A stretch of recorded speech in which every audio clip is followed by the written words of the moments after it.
Terima kasih Anda masih bersama kami di Kompas Petang. Saudara Cawapres nomor urut 3 Mahfud MD menyinggung partai politik yang tidak mengusung paslon nomor urut 3, layaknya bebek yang dikendalikan. Mahfud mengklaim dibanding pasangan lain, pasangan Ganjar Mahfud lah yang mampu menjadi petugas melaksanakan konstitusi.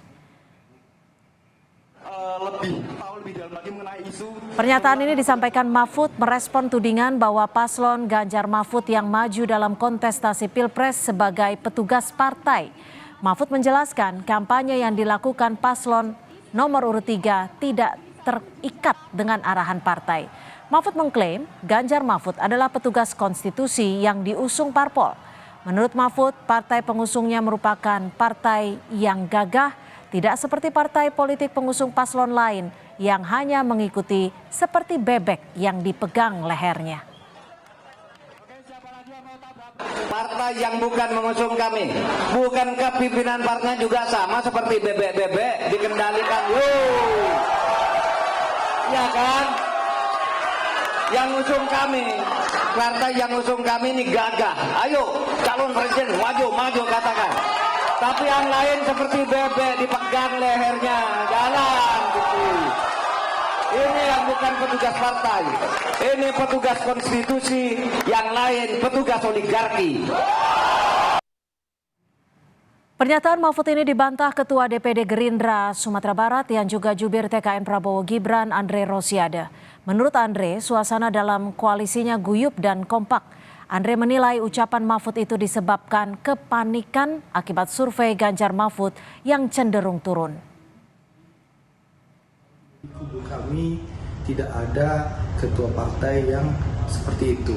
Yang ada malah situasi koalisi kami sangat kondusif. Jadi saya agak aneh dengan pernyataan Pak Mahfud yang mungkin Pak Mahfud ini panik, ternyata mungkin ya ada rasa ketakutan, ada kepanikan. Mohon maaf Pak Mahfud, karena mungkin melihat survei beliau kalah, turun sehingga mulai menyerang. Menurut saya tidak etis dan tidak elok untuk menyerang koalisi kami. Yang jelas saya ingin memastikan hal itu tidak. Dan saudara, untuk membahas soal pernyataan Mahfud MD, sudah ada Wakil Ketua Umum Partai Golkar Ahmad Doli Kurnia, lalu ada tim TPN Ganjar Mahfud Bung Islah Bahrawi, dan juga pengamat politik dari Undip Mas Triyono Lukmantoro. Selamat sore, terima kasih sudah bergabung bersama kami di Kompas Petang. Selamat sore Mbak. Ya, selamat sore. Selamat sore, saya langsung ke Mas Islah. Mas Islah, ini bebek-bebek yang dimaksud oleh Pak Mahfud ini siapa sebenarnya dan apa yang ingin disampaikan Mahfud? Ya, sebenarnya Pak Mahfud ini kan seperti ucapan Gus Dur dulu ya, bahwa Pak Mahfud ini kan peluru tak terkendali gitu. Artinya Pak Mahfud memang sangat leluasa dan sudah terbiasa mengucapkan itu karena Pak Mahfud tahu persis bagaimana posisi beberapa ketua umum partai yang hari ini berkoalisi di 02. Artinya ya jujur saja mungkin publik juga sudah tahu bahwa mereka ini adalah orang-orang yang tersandra oleh beberapa perkara yang kemudian membuat mereka itu betul-betul taklid gitu. Betul-betul patuh buta terhadap semua arahan-arahan dari kakak pembina gitu. Nah, sebenarnya ungkapan Pak Mahfud ini berangkat ketika ada pertanyaan sekaligus bernada tuduhan gitu ya, bahwa Pak Mahfud dan Pak Ganjar ini akan menjadi boneka partai. Makanya kemudian Pak Mahfud bilang, ya kalau kasarnya kurang lebih begini, kalau orang itu ingin mengendalikan cawapresnya tentu saja tidak akan memilih Pak Mahfud. Justru partai-partai pengusung koalisi Ganjar Mahfud ini justru karena mereka tidak mau mengendalikan cawapresnya atau capresnya sehingga mereka memilih Pak Mahfud. Kurang lebih seperti itu. Artinya kalau mau yang patuh-patuh buta itu nggak mungkin milih Pak Mahfud karena Pak Mahfud ini betul-betul peluru tak terkendali gitu. Jadi tadi Anda menegaskan ini ditujukan ke 02 seperti itu? Ya menurut saya ya ke 02 karena kita tahu banyak sekali memang orang-orang yang mentang-mentang cawapresnya itu adalah Gibran gitu ya. Terus ternyata semua koalisinya terutama menteri-menteri yang hari ini berada di 02 kan semuanya seperti bebek-bebek yang diatur oleh Jokowi. Kan kurang lebih seperti itu. Kalau soal survei kata Andre Rosiade tadi, bukankah dari tahun 2014 sampai 2019 Prabowo memang selalu leading? Tapi ternyata hasil akhirnya beda toh.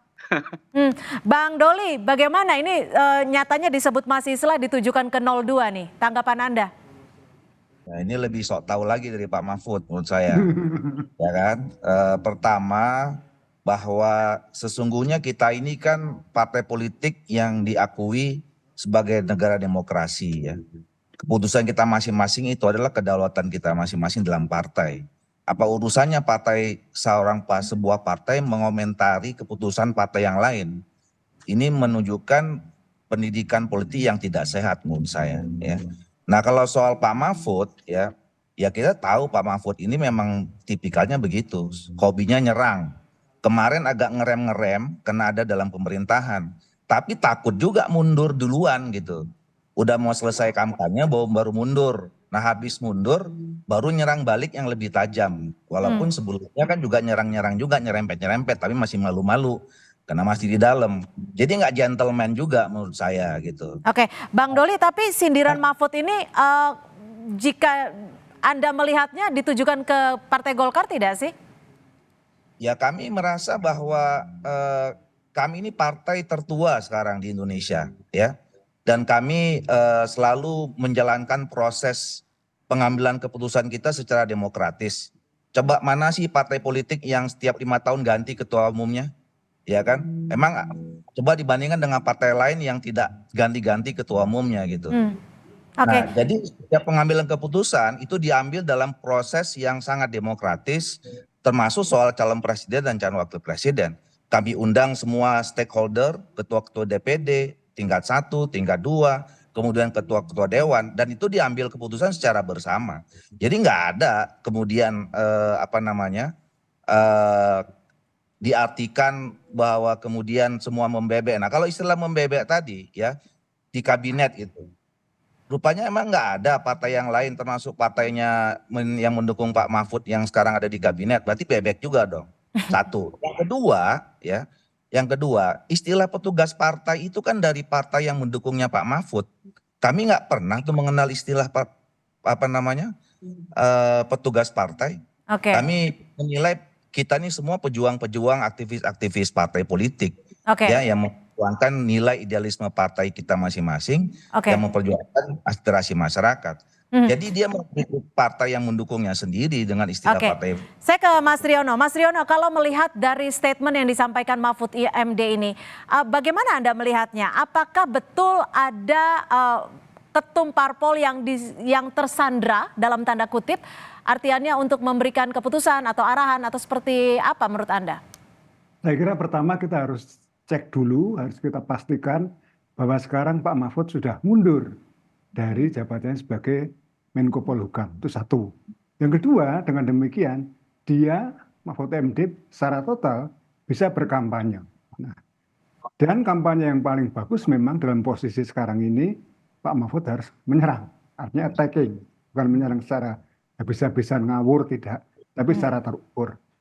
Dan yang berikutnya, ada stigma yang tidak bagus dari partai pengusungnya Pak Ganjar dan Pak Mahfud, yaitu siapa saja bahkan termasuk presiden adalah petugas partai. Maka Pak Mahfud melakukan penyangkalan. Enggak bisa dong ini kita jadi petugas partai, kita itu petugas konstitusi. Yang lain itu adalah petugas oligarki, dan itu bisa dituduhkan pada siapapun. Oligarkinya pun sudah kita tahu.